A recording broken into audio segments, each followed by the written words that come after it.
ગિરનારમાં વસતા તમામ સંતો મહંતો, નાના સ્થાનવાળા, મોટા સ્થાનવાળા દરેકને મારા બે હાથ જોડીને ઓમ નમો નારાયણ, ઓમ નમો નારાયણ, ઓમ નમો નારાયણ. બજરંગદાસ બાપાએ ખોડિયાર આશ્રમથી ઘણા વિડીયો મોકલ્યા છે અને મેં પણ જોયા છે. એમનું કહેવું સત્ય હકીકત સાચી વાત છે, 100% સાચી વાત છે, એમાં કોઈ બે મત નથી. પણ આજે ચાલે છે એ સાધુને શોભા આપે એવું નથી.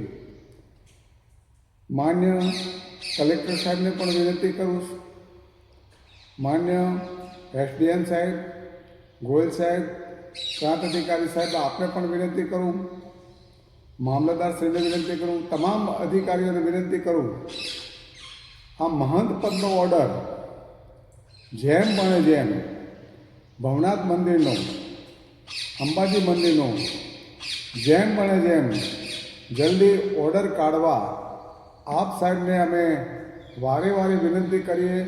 અત્યારે પણ બે હાથ જોડે વિનંતી કરીએ. અમે પણ ભાજપના જ છીએ, અમે વર્ષોથી ભાજપમાં છીએ. જ્યારે સોમનાથથી અડવાણીજીની રથયાત્રા ચાલી હતી, અમને સાથે હતો મુરલી મનોહર જોશી સાહેબ અને તમામ અધિકારીઓ મારી સાથે હતા. અને બાબરી મસ્જિદ ધવસ થઈ ત્યારે હું પણ ત્યાં મારી હાજરી હતી.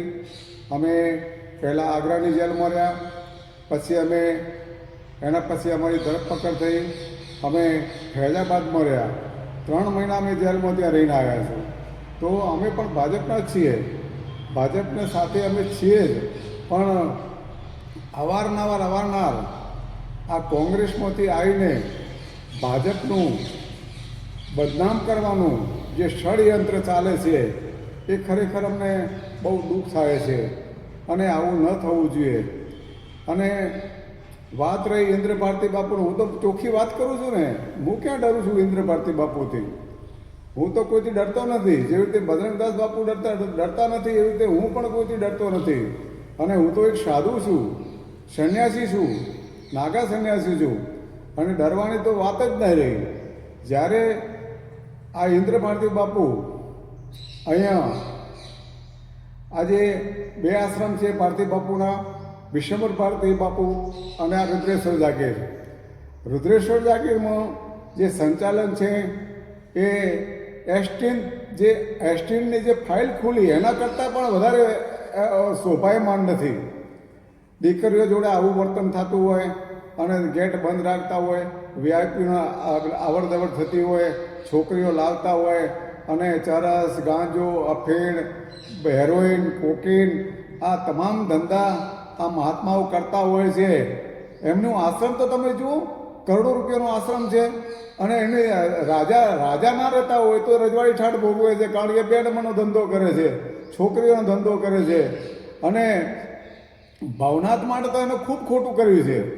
ભવનાથને પચાવી પાડવા માટે અનેક પ્રયત્ન એના કર્યા.